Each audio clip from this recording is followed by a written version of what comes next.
"We are putting the final touches to the terms of the truce that will be signed by all sides, and we expect to announce the terms next week if Fatah helps us to do so," the source said, referring to Palestinian President Mahmoud Abbass's mainstream party, which dominates the occupied West Bank. Officials from Fatah have not joined those of Hamas, which runs the Gaza Strip, and other Palestinian factions for the talks in Cairo on the long-term truce. But Fatah's backing is crucial for any deal, as the party retains a large presence in the Hamas-controlled Gaza Strip and has overall control in areas under Abbas's Palestinian Authority in the occupied West Bank. The source said Egyptian intelligence chief, Abbas Kamel, was expected to meet Abbas in Ramallah after similar talks in Israel, and a deal could be announced by next week.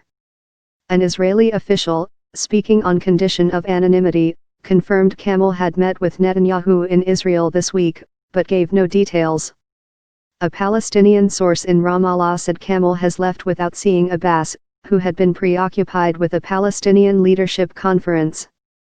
But the source said Abbas had informed Egypt that Fatah representatives would join the Cairo talks later this week or next week.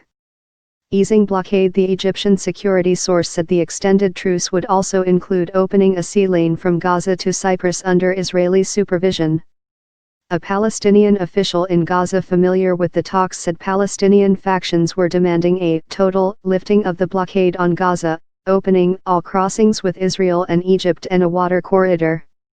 Israel says its blockade is a self-defense measure against Hamas, a group that has called for its destruction.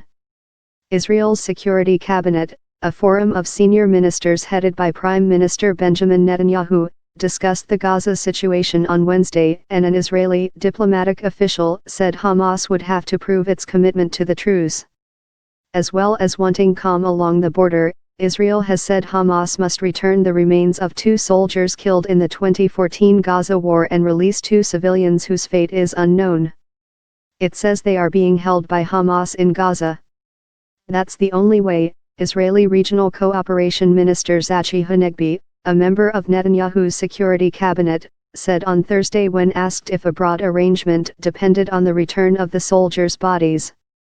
Egypt has brokered a Palestinian reconciliation agreement that provides for Hamas to cede control of Gaza to Abbas's Palestinian Authority. A dispute over power sharing has hindered implementation of the deal, but the Egyptian source said Cairo was still seeking progress on the issue.